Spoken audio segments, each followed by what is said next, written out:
listen to me, James. If you don't want to come back here and bury another person you love, then I advise you to stay in your lane. And I'll stay in mine.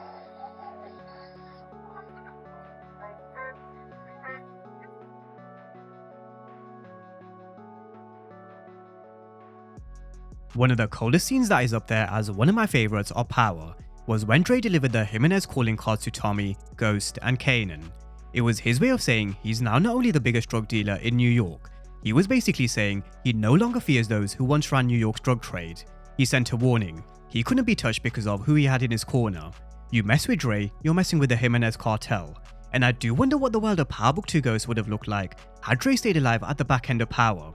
A character who evolved from being a regular street soldier to running Club Truth, to also becoming the leader of his own drug network, going toe to toe with three of the fiercest drug dealers we've ever known in the Power universe, but also showing how he learned from them, how he could do it in the real world, make connections, alliances with businessmen and politicians. For a moment, just put aside the fact that Dre was one of the biggest snakes in Power to one side. The rise of Dre from an ex-convict, a regular street soldier, was pretty impressive. 50 Cent also recently mentioned the original plan was to kill Ghost at the end of Season 5, and had that happened, where would that have left Andre Coleman and the Power universe going forward? So, I start wondering about an alternate reality in the world of Power, and a kind of a what if scenario like I've done before, an alternate Power reality where things could have played out very different, and that's the topic of today's breakdown. It's going to be a general overview of some of the storylines in an alternate Power reality, which is just a bit of fun and also fan fiction of how the world of Power Book 2 Ghost would have looked like if Andre Coleman did get away at the end of Power, if he was still the biggest drug dealer in New York, and also what if he was behind Ghost's death. How would that have altered the storyline in Power Book 2 Ghost, not just for Tariq St. Patrick, but also for the Tejadas, which in my opinion would have been a series all about revenge. Now this is the synopsis that I've come up with for an alternate Power Book 2 revenge storyline, and then we'll get into how this spin-off could have been very different. Again, just a reminder, it is just fan fiction. In the aftermath of James Ghost St. Patrick's death, the streets of New York are left in chaos. With power vacuums and shifting alliances, Power Book 2 Revenge follows Tariq St. Patrick, now grappling with the harsh reality of his father's murder, which he discovers was orchestrated by Andre Coleman, his father's once trusted protege turned rival. Determined to avenge his father and reclaim his rightful legacy, Tariq embarks on a treacherous path of retribution. But the road to vengeance is fraught with obstacles as he navigates through three distinct battlegrounds: the courtroom, the campus, and the streets. At the heart of his struggle, Tariq's mother, Tasha St. Patrick, stands trial for James' murder, a frame job that left her fighting for her freedom. With the legal battle looming over them, Tariq must juggle the responsibilities of supporting his mother's defense, while also keeping his own head above water. Meanwhile, at college, Tariq is not just there for his education, he's there to hustle. His dual life as a student and a drug dealer becomes increasingly complex, as he must maintain his grades to access his inheritance, while also establishing himself as a player in the drug game.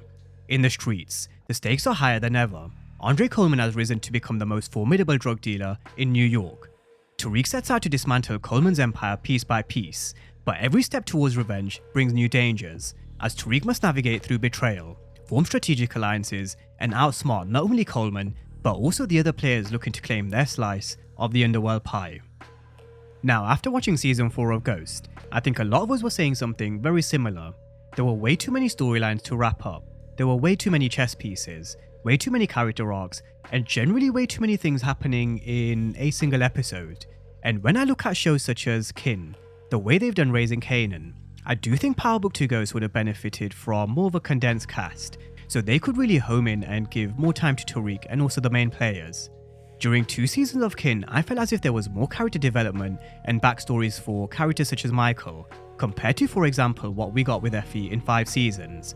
There was also a real lack of street element from what we really liked about Power, and just a general OG feel to the show which wasn't quite there.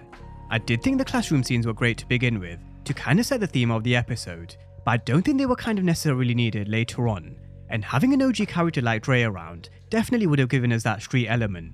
It would have given us that OG power feel, and I also think it would have given us another reason to kind of root for Tariq to bring down Dre, and then having to deal with the next big bad, which would have been Mecca. Now in this alternate reality, I still would have had Tariq go to Stansfield. I still would have had Tariq go through his education, because that's what Ghost wanted before he could inherit his trust fund.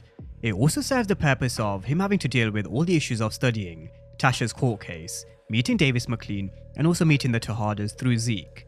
Like I mentioned before, I don't think there was anything wrong with Tariq being at Stansfield. I think the problem was, he was there way longer than he should have been, especially after he lost his trust fund. There was no reason for him to go back to Stansfield while he was in the middle of a war, with nothing to gain when he made his decision to become a drug dealer.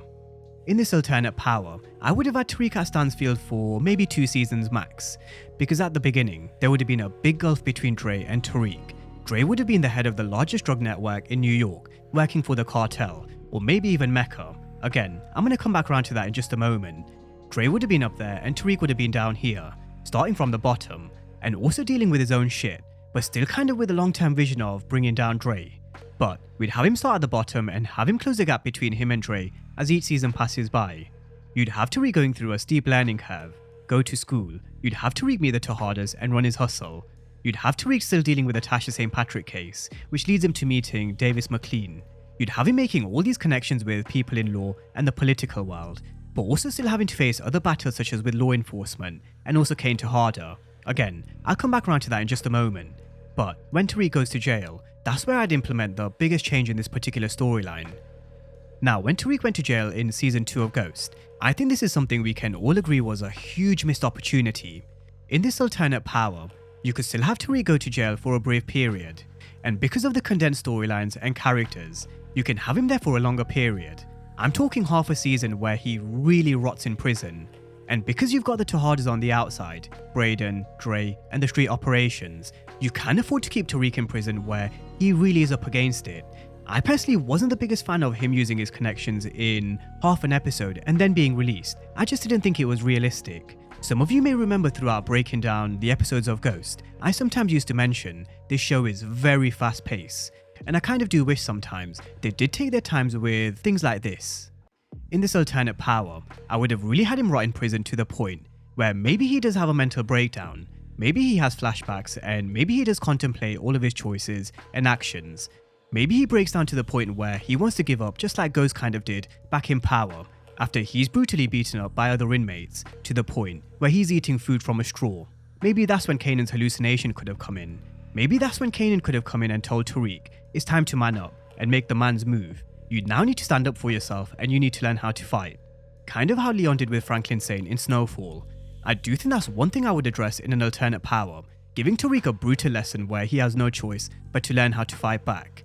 I would have really had Tariq suffer in jail for a few episodes, because then it would have given his character much needed character development, much needed strength, and the one ability that I do think we all know he lacks. Now, I also feel if Tariq was in jail for a prolonged period of time, this is where I would have had him meet 2-Bit. 2-Bit was a character who was definitely wasted in Ghost, but Tariq meeting 2-Bit in jail, I think it would have served a few different purposes. You work for me, Francis. And from now on, you do what I fucking say. That's my shit, my organization. So, we all know about the history between 2-Bit and Dre, and considering Tariq would have been looking for a way to bring him down, 2-Bit could have very much turned into a much needed ally, just like many of us hoped he would have been at some point in season 4. Just before season 4, we were kind of all thinking, how does Tariq go to war with Nomar and the Tejadas? Many of us thought 2-Bit could have been an ally, but in this alternate reality, that's exactly what we do. Have Tariq meet 2-Bit in jail, create the alliance, and where they could work together after both are released to help bring down Dre and reignite this beef between Dre and 2-Bit. Not only do you integrate another OG character from Power and also reignite this old beef, you give Tariq an alliance, someone else who he could learn from, someone who also knew Kanan, and someone who also worked under Tommy. You'd also give the show the OG kind of Power vibes that we also used to love. Eventually you'd also have Tariq coming out on top, which would be a couple of seasons in. And when they do eventually succeed, we all know what happens next. Just like when Ghost thought he got rid of Felipe Lobos, another big bad enters the picture, and that could have been Mecca. In season 6, we know the Jimenez cartel were taken off the chessboard, and later on, so was Jason Michich. If that was still the case, you'd be entering Power Book 2 Ghost with somewhat of a power vacuum, and that's where Mecca could have come in as the actual connect above Dre, a character that you'd only hear by name, at least at first, leaving the audience in suspense and mystery. Make us question, who's Mecca? When are we going to be introduced to the actual connect? someone who operates in the shadows until the time was right to introduce Mecca, because he was a character that I do feel brought a different kind of energy to Power Book 2 Ghost. The energy of someone who was ruthless, cunning, manipulative, big, strong, someone with a military background, and someone who also had ties to Felipe Lobos. Once Tariq did deal with Dre, I think that would have been the perfect time to introduce Mecca, where Tariq is then forced to move weight for Mecca, because I definitely do think they dropped the ball on his character. Noma in season 4 of Ghost just didn't do it for me. She looked weak, lacked control, and I just feel Mecca would have provided so much more because of who he was, his background, just like we went through before, and also because he did kind of bring that OG power vibe to the show with a different kind of energy. Now we also can't forget about the Tahadas. They were a big part of the storyline in Power Book 2 Ghost, where some would argue Power Book 2 Ghost felt like more of a Tahada story than Tariq's. But anyway, in this alternate power, I definitely would have had the Tahadas running in the background. I'd still have Tariq come to the Tahada house replacing Kane, and have them have this rivalry, but when they do, that's when we'd see Kane meeting Dre and also teaming up with him. These are two characters who are very similar in their mentality in terms of the position that they wanted in the streets, and also how they basically do anything to get that particular position. I do think in the early seasons Kane would have worked well under Dre. Instead of Kane working with Lil Guap and also the GTG, I definitely could have seen him working, learning, and being mentored by Dre. But, as I said before, Dre would have had to at some point bite the dust. And that's where we'd really home in on the storyline of Kane versus Tariq. Now, one thing I would say about Power Book 2 Ghost was there was a lot of yo-yoing where 1 minute Tariq would be against the Tahadas, but by the end of the episode, or an episode later, he's back at school in the same classroom, and in a few episodes they're back working together, and it did kind of feel like they were going round in circles. In this alternate reality of Power Book 2 Revenge, with Dre out the picture, it would have left a vacant position under Mecca, and that's where we'd really see the battle between Kane and Tariq. A real battle where there can only be one winner, and maybe Tariq does lose. Maybe that's another challenge that Tariq would have to kind of overcome by bringing down Kane, the Tahadas, and eventually Mecca. Because again, the beef that Tariq had with Diana, Drew, Kane, and Effie, it just went round in circles in my opinion. I would have really loved to see them kind of up the stakes, where Tariq did go on the attack and get rid of Drew, or get rid of Diana for setting him up. Diana or Drew definitely would have been out the picture, and so would have Effie for sure. As my good friend DJ would like to say, death by AK-47. But that's just some general thoughts when I was thinking about what I would have done different if this particular character was still alive from Power in this kind of what if scenario. And it is just kind of an overview of some storylines and plots. There definitely is a lot we haven't kind of considered, such as Monet, Rashad Tate, law enforcement. What happens with Tommy, because there were a few appearances from Tommy in Ghost. He's someone who also had a long history and rivalry with Dre.